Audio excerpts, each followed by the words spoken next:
Well, welcome back. Here we are with this new effort, sharing valuable content to our audience. Mr. December, how are you Good, today? doing good. Looking forward to getting into this. Let's remember, we decided to start sharing our part of our meetings and our case studies, any valuable content, because we know there's a lot of doubt out there. And today's episode is from clicks to customers, how we turn paid media into a 20x ROI machine. And this is coming from our own case studies. We decided to just share, hey, this is what's happening with our customers. And we're revealing how data-driven acquisition strategy transformed cold traffic into loyal customers, producing over 2,000 return on ad spend. This is a reality as part of our B2C clients. And we're so happy. We're just getting a lot of news on Q4 2025. We're getting a lot of news from some of our clients. And with that being said, basically, we do have some clients that haven't reached over 2,000 on ad spend. But for those clients, we are having a positive return of ad spend. We're just sharing the big news because we're so happy with this return of ad spend. However, sometimes and we'll dive into this discussion, Jason, because we were talking about this. Sometimes people just think that and like with these numbers, this campaign should be the only campaign when we know we're talking about a Google Ads search campaign. But we know if you look outside to a billboard and then you just Google it, Google the company, you click on that ad, and then that doesn't mean that the billboard wasn't working. I mean, the billboard started the Yeah, conversation and the last click was the ad, right? I think it's important too. Like, so for the business owners, the leaders that are watching this click thing is important to understand because it's not always clear where the sale is coming from. And what we do is multi-channel. So a lot of people focus on the wrong metrics. They're thinking like clicks and impressions. What we try to do is we want to take all of the information, amalgamate it, and understand where the real results are coming from because it is not always clear. A click doesn't translate always into a sale. An impression might mean something than it does. So what we want to do and what you need to do as a business leader is to really drill down on what metrics you're looking at and understand if they're really driving the growth. And that's one thing we were able to do. We were able, and the results that we're going to show, we're going to pick apart what we're doing, what's working, what's not, where we are. But we want to understand, okay, what are really the key performance metrics? Because it's not always clear. It's not just the marketing jargon, like, okay, we've got a bunch of clicks and our engagement is good. That could mean zero to the bottom line. You could have an amazing open rate, which we've seen. We did some tests where we had amazing open rates and click-through rates with zero sales. So it can be counterintuitive. So just look out for that because the metrics don't always reveal the true story. So we have to always go back. We're going to talk about it, but the sales are, we kind of start, reverse engineer and start from, where we want to go and then work backwards. So we'll get into that. Yeah, the beauty of this is that we're talking about real case studies. Now Yeah. with ChatGPT and a lot of AI tools out there, not I wouldn't say all our customers, but there's a lot of people that pretend to know every aspect of digital marketing. Digital marketing is very approachable. I mean, my daughter, when she was a teenager, she started running a small B2C company, and she was able to run a couple of Facebook's ads. They make it really easy. And now with AI, the AI component on each of these platforms, you're able to run and you can ask questions. It's good that business owners are on the known of the terms that we use. So they can ask their agency, hey, how are the clicks? How is the open rate? But in reality, you need to really dive deep. And what I like about this, Jason, is that we're talking about real case studies. We're not talking about things that we found on YouTube or anything. We're just literally sharing what we're doing with our clients with uh, right here with through this method and this podcast. So let me share the screen to share a little bit about how do we put this all of these efforts together. And if you go to our OK Investments or okdigital.com, we always share the traditional conversion funnel. I'm sure a lot of people are familiar with the conversion funnel or sales funnel. So usually it's like this. But with this, is that we not only turn or flip the conversion funnel to start talking about sales and just leave the other conversation or the other KPIs, just like clicks, followers, all of that, as just vanity metrics that we just discuss internally. We discuss with our clients the final sale. However, this wheel right here represent the acquisition and retention technique that we use. The reason we bring this in is that on every to have the real business growth, you need this type of method. Is a wheel. We acquire the customer, and then we turn that customer into real life a client and a returning client with a recurring revenue. I'm going to show you. I'm going to share to one of the segments. We're going to blur this part.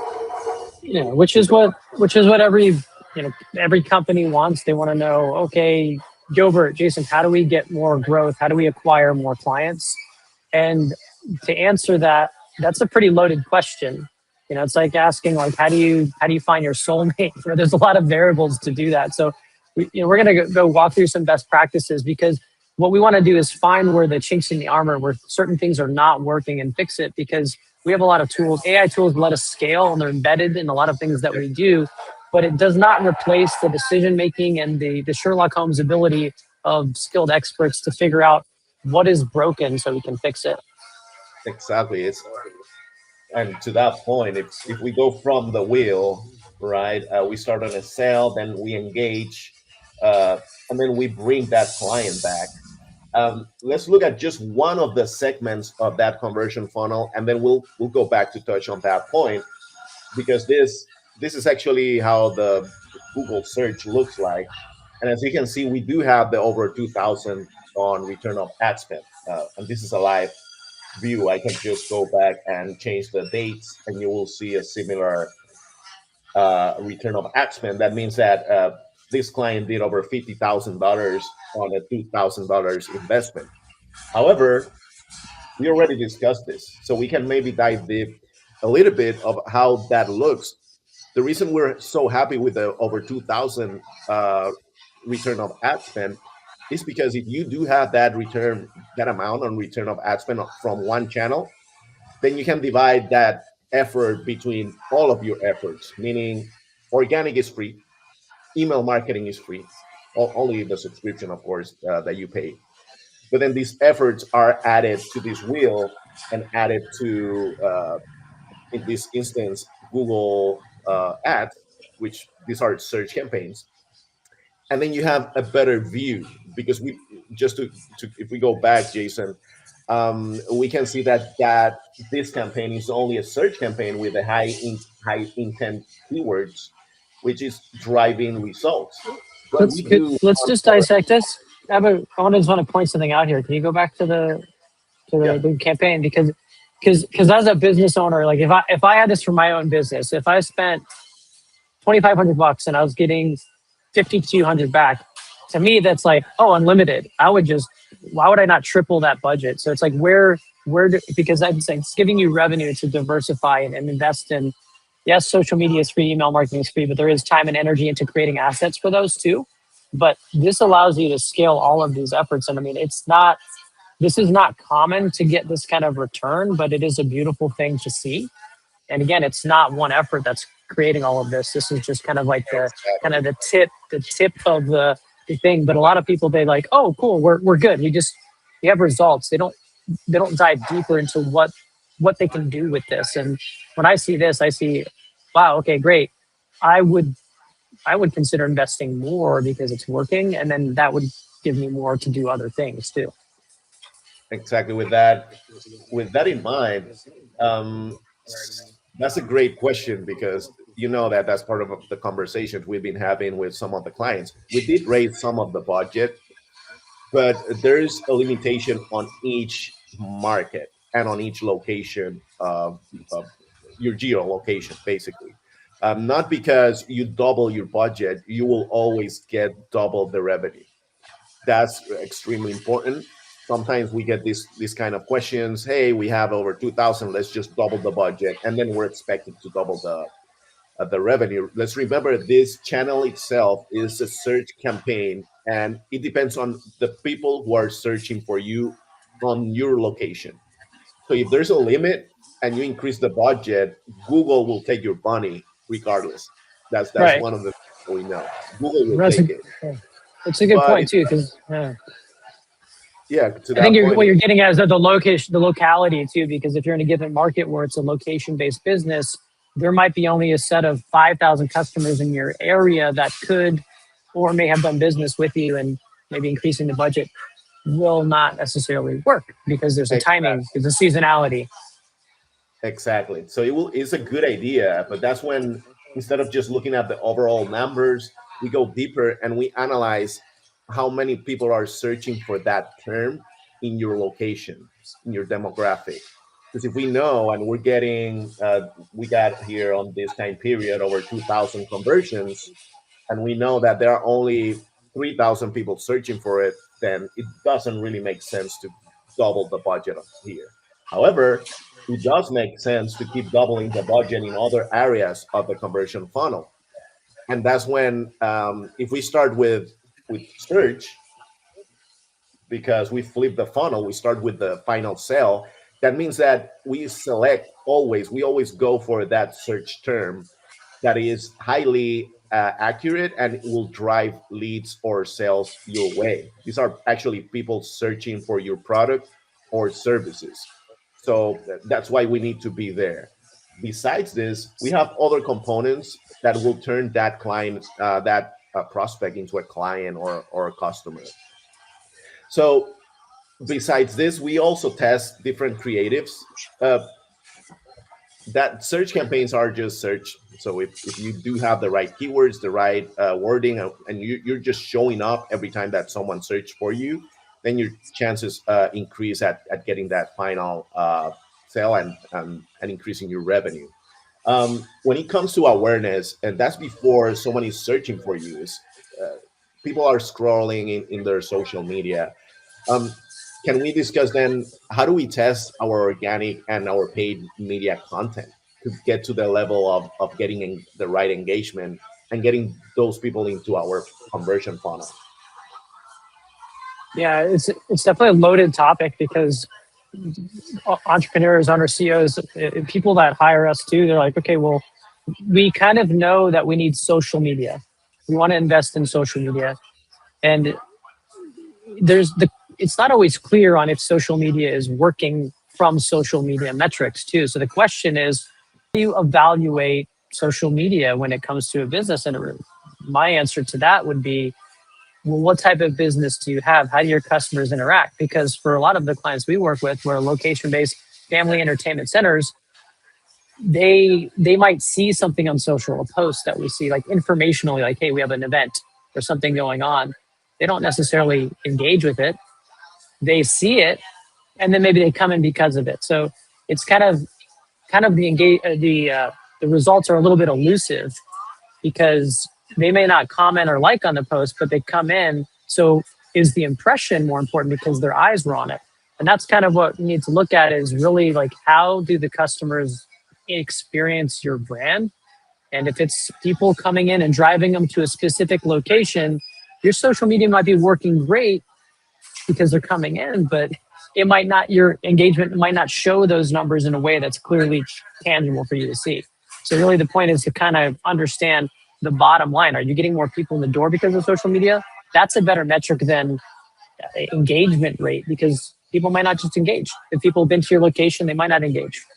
And now with shorts on social media, YouTube shorts, you get reels on Instagram and on Facebook. These are organic content that people are just not pressing like or follow at all times. You're just scrolling and just maybe an impression. Now, for example, one of our KPIs for social media, correct me if I'm wrong, is impressions and reach.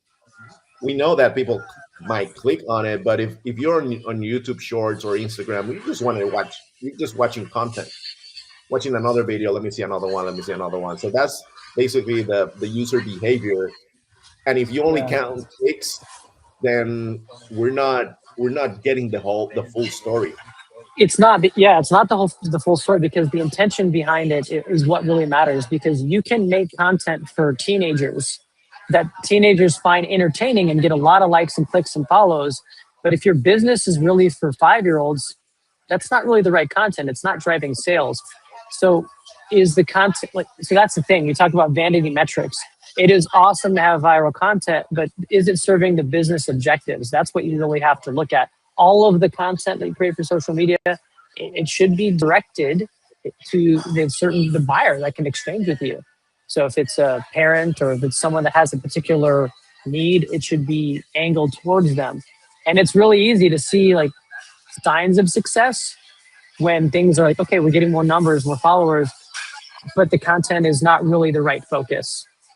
So I would just say, go back to the intention. Is it to inform and create awareness to your prospective buyer? Okay, well, if that's the intention, then it's right. Even if the engagement is not there, if it's to the right person that could potentially do business with you, then you're gonna have better success in where it matters, in the final sales. Exactly, and I don't know if you get that feedback from a couple of customers, but I do get every other month some customers or potential customers just asking me, "What are you doing for social media?" Because I barely post. I post once per month or so, um, and I think they are just missing out on the real metrics. They're just looking at followers, or when I say they, it's just some people that are not aware of the full conversion funnel technique, where we use actually a multi-channel campaign. So for each client, we put together different touch points. We know that in order to convert a prospect into a client, we need a couple of touch points, over seven. After COVID, it become everything changed, over seven touch points. So each touch points, that means that we need to show the brand or your product at some point and somehow. So organic content is free. Let me say it again. Organic content is free, and we should be taking advantage of all of these channels, even the ones that are lower than Facebook, Instagram, and TikTok. Uh, you do have others like Twitch and other kind of platforms. So you do want eyes on your brand, and that counts as a touch point. If I'm looking at my content and I see that you're having an event on your location, or you have a new product coming that might solve my issue, I might not click on it, but just by me looking at your video or your headline, your image, now I'm aware. And now the next time that I see your content, I might click on it or I might convert. Um, and that's the importance of having a multi-channel campaign, just increasing the touch points on your brand and having that conversation. Um, so that's just I think a to give. point. I think an important point there to pick up, because that's like the high level too. What people are looking for, because you kind of alluded to it. The attention span is so much shorter that Yep. if social media marketing is going to work to drive revenue, then what are people looking for? They want to be entertained, right? They want to have fun and watch something cool or interesting. And if Yep. it's something that they might be interested in to purchase, then it could be informative. And the best content that I've seen is a bit of both. It's a bit entertaining and informative, or it has some kind of value. It's not just, if it's just entertaining and has no real purpose, okay, that's just a fun piece of content or channel. That's cool. But if you're trying to tie that to business objectives, it's not really, you can't do all that. So the best forms of content merge the business goals and then that entertainment, understanding that the short form content for video specifically is what is capturing a lot of attention right now. It is, and it's so easy now with AI tools to actually have several pieces of content out there uh, that will increase your awareness and will touch on those touch points. We'll add basically a couple of touch points there. We do have other areas where we actually, now that we're talking about AI, that it can help you. Um, so we do implement AI. We've been talking about this for the past 2 years. We really are early adopters of AI. I remember when we started talking about ChatGPT, when ChatGPT wasn't a thing. Uh, right?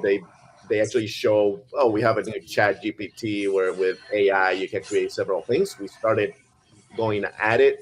And then each of the platforms that we use include AI. So just to give the audience and our customers and potential customers, if you are looking for a marketing team, here we are. Just send us a DM, and we'll just book a meeting, have a discussion about your product or service, and we'll see if we are a good fit. So basically, from Google Ads, from Meta Ads, all of these platforms now include an AI component. So we are using features like on Google, on Meta, we do have kind of the lookalike audience that for those of you who are a little hands-on, what used to be the lookalike audience, now it has an AI component that whatever your setup is on Meta, it will actually, with AI, will bring a lookalike audience like that. So if you're setting your campaigns with the goal of purchase or clicks, it will go ahead and find people who look alike the people who are purchasing from your products or your campaigns. On Google Ads, we are using AI features not only for the creation of content, but also to find people and predict results in the future. That's why we're able to produce over 2,000 return of ad spend on some campaigns. So, as part of the AI revolution that we're using, what would you say, Jason, is your best or your prefer AI benefit right now as part of our production process? It's a good question. So two moments come to mind. I remember the moment you were talking about when we were helping grow an AI tech startup, and it was before ChatGPT, and we were there before and during and after the transition of that technology. And people have to keep in mind that this is new technology, but it's been here long enough that AI is a given.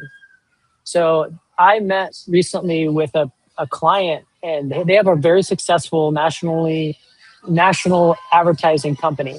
And the owner, the CEO, has built this business over 20 years. And we were having a meeting. He was like asking my opinion about AI and like where it fits in with his business. And he had a sense of fear, like, well, is this going to destroy all the work that I've done? And we had a conversation about AI is here to stay, and people are afraid of it. It is a tool, but it is already in our culture. Our kids are using it. I mean, I have a 7-year-old, a 9, and a 12-year-old, and they're all like making jokes about ChatGPT. So it is already ingrained in the culture. For businesses, though, it's already embedded in all of our technologies. If you go to Canva, it's there. If you go to Google, it's already there. So business owners that are not familiar, they might be asking, "Oh, I should invest in AI." Well, it's already there. So you just need to get skilled on how to leverage it for your teams. So the real question is not how to invest in it. It's how to leverage this resource. And the way we do it is that it helps us scale. It helps us create content faster. It helps us get creation and designs faster. And it's an 80% solution. It will never replace the 20%, the expert level, that fine tuning, that fine tweaking, that craftsmanship. If you have an engine, maybe 80% of it can be built by maybe even 90. But that final tweaking that's going to give that last high performance, that comes from expertise, and that's human expertise. So that's the way that we look at it. We look at it as the 80% solution to save money, to scale faster, and to deliver faster results. But then we put our expertise, and through testing, iteration, we find out what works. So it's a tool not to be scared of. But if you're a business owner and you're building a company, you gotta have an open mindedness, and it's already there. So you got to figure out how you're going to use it and leverage your team, give them the capability to use it as well. So True. yeah, I mean, I think it's just a world we live in, and we're using it like you're saying about the ads. Again, like you saw that the lookalike audience, and now it's creating AI lookalike audiences, it's very useful. It's not to replace; it actually is just enhance what we're doing. But then, Gilbert, you have such an experience in ads, so you're going behind the AI and checking out and making sure that it's working correctly and better. But it just kind of saves time in that area. It gets you 80% of the way there, and then you fine tune it as you go, and that's important because we can test faster, we can learn faster, we can adapt faster, and that's something that's very exciting. that we don't need to spend $1 million and wait a year to figure out what is working. To And we that worked point, with a company that did that, and now we don't have to do that anymore. yeah, to that point, you touch on the human component. So a lot of people are just leaving the AI features just run wild. Don't do Yeah, that. yeah, Let's touch on that. There's the dark side of AI, if you put it this way, and it's not taking over the world. We're talking about letting AI drive your channels and your results, basically. If Let's put it this way, we're sharing the great results we have with over 2,000 return of ad spend from just one channel segment, which is Google Ads. Google Ads has an AI component, and we actually started testing one of those components, and it started getting people from outside of the keywords that we were seeking. So the AI component was thinking that other similar keywords were related, but in reality, it was bringing people who were looking for another kind of product. So if you don't monitor this kind of setups with AI, let's remember something. AI learns. Uh, it's like a machine learning, but it learns from your changes. So every time you change, you make a change. AI learns from those changes. It's not like AI can run by itself. There's a lot of people out there thinking, "All right, I'll just press a button and AI will run."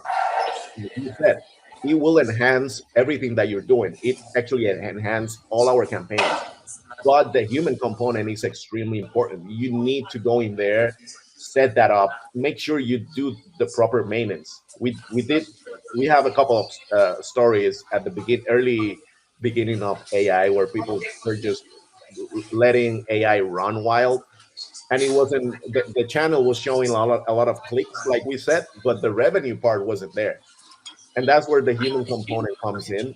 Don't let AI run by itself. That's learning curve that we learned the hard way, basically. Um, yeah. we do reduce wasted spend on with AI on our paid media too. So but again, you have to monitor all of this. And then just to close this out, we actually shared the news of over 2,000 on return or ROI. That's just from one channel. We did share the importance of organic social media. What about retention marketing? So if we're turning and we're acquiring a new client, how are we turning that client into a repetitive client, a returning client? And from my view, I can just share this quickly. We do have a couple of remarketing practices in place. That means that if someone clicks on the ad, then we have another set of ads just following that client. But besides this, we've been very successful with retention marketing, and maybe you can speak a little bit to that on the learnings. Yeah, yeah. No, I love that topic. I get really passionate about it because I feel like retention marketing is one of the most underrated marketing strategies, because a lot of businesses, they focus on the front end. Like, hey, I need more clients, I need more sales. They spend 80% of their time and energy and resources in acquiring new clients, and then they figure out they don't really put that. I would flip it. How do you because the second sale is always easier in business, right? You sell someone once and it's easier to sell them again. If I sell you something, Gilbert, and I do a good job, you're more likely to buy something from me again. And so when you already have an existing fan base, you already have existing clientele, why not flip it and retain them by putting a great program around them? And a lot of companies do not do this well. And we're really big on, hey, let's focus time and energy on retention marketing. And a good way to do this specifically in the marketing world is email. Everyone knows email.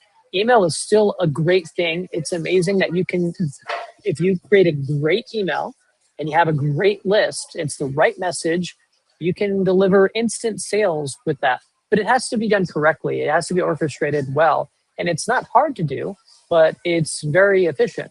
So Yeah, that's one underscore of the that. things. Yeah, Yeah. underscore that because we know a lot of people come. we had this conversation before with cold list and people that are making their life with cold list, and it's important to have a legit list Yeah. with people with real subscribers. That's where we've seen the best results. Right. Yeah. And if you have and again, established businesses, they hopefully have already created a system to have a warm list of customers and clients. And it's a different topic if you're a new business and you're doing that from scratch. It's very difficult, but it's very worthwhile to do. But when you do have a warm list, you have to treat it well. And it's great to create campaigns that retain your clients and giving them things that they would want and build that loyalty. And we've done that through email campaigns. Again, we've got a lot of sales from the front end, but that middle and back end are just as important, if not more important. If you want a loyalty-based business, if you're building a loyalty-based business, which are a lot of businesses in America that have locations in specific places and regions where they're serving a specific market with a unique personality, you've got to know that personality and you've got to cater to it. You cannot fight your market. You have to cater to your market. And a lot of, remember, we have some business owners and clients that we've worked with that said, I want this sales. They're not, it's like the stock market. I've always, you cannot fight them. You have to become the market. And the best businesses that optimize for their market are going to win more sales. Yes, you got to be patient. That's extremely important. We've started before with other clients from zero, and we started getting a new database, basically a new subscriptions, and it could last around 3 to 6 months before you can get over 2,000 subscribers. It depends on your efforts and the money that you actually invest on it. But retention marketing, yes, it's extremely important. It's how we turn those new customers into repetitive customers. And that's how we grow businesses in turning that revenue into a monthly revenue instead of or quarterly. It depends. Right now, we do have the entertainment centers as one of our clients, or we're just trying to get that visitor instead of visiting the company or the location once per year, getting them to visit twice or 3 times. And that's how retention marketing works. You keep inviting those people to different events or different products, different launches, giving them benefits, creating membership programs, and so far it's been working well with retention marketing. Um, One, one thing that I just came across something recently, and aside from that, I think it mirrors what we do with our clients and what we like to do. But I think Cooper's Hawk is a great example of a business that's doing retention marketing very well because I'm a member of Cooper's Hawk. So there's businesses that have a subscription. They like members. They have a local business, but then they have an online sales component. So Cooper's Hawk, they have a members only club. It's a wine club, and then you get access to exclusive benefits. The exclusive benefits are actually very cool, and they give you, I think, 2 or 3 times a year. Not only do you get your monthly wine, but you get the big wine. But they actually have real loyalty program, and you see that people still go in and buy dinner and do all this kind of stuff, but it creates a subset, a subculture within that business that they're part of the wine club. And and a lot of businesses, they fail in this area because they're just, in general, people can feel it. They're just looking to get more business and they have a members or something, but it's not really exclusive. And people do like exclusivity. They like being treated differently for being part of a group. It's kind of like high school in a good way. It's like, okay, I'm a part of this club. I'm part of this group. So Cooper's Hawk does that very well. And the businesses that create true exclusive memberships and reward them, they're going to see that business year over year. True, true. Loyalty programs is a great addition to a retention strategy. Yeah, it's in the work. I really like the wine clubs, getting you all hooked up. Oh, I need my new package this month. So yeah, the benefits is extremely important. Like we were talking at the beginning of the podcast, and just to close out, uh, yes, we're reporting great results from acquisition marketing and from these search campaigns, but not having the right conversion funnel, the right retention and acquisition strategy in place will just get you probably good results because the campaign was great, but it won't. Those results won't stay with you for the rest of the year. You might not get the same result the year after. So that's why you need all of these components as part of your conversion or sales funnel. just so you can get that client and or the client come back to your business. I think these are great tips. I don't know if you have another tip related to this that you want to share before we go up. I really like these conversations, sharing our some value to the community. And if you guys need any consultation, we're ready to come into a meeting and have that discussion to see if we are a good fit for each other. Uh, Jason, thank you once again, and let's see what we have on our next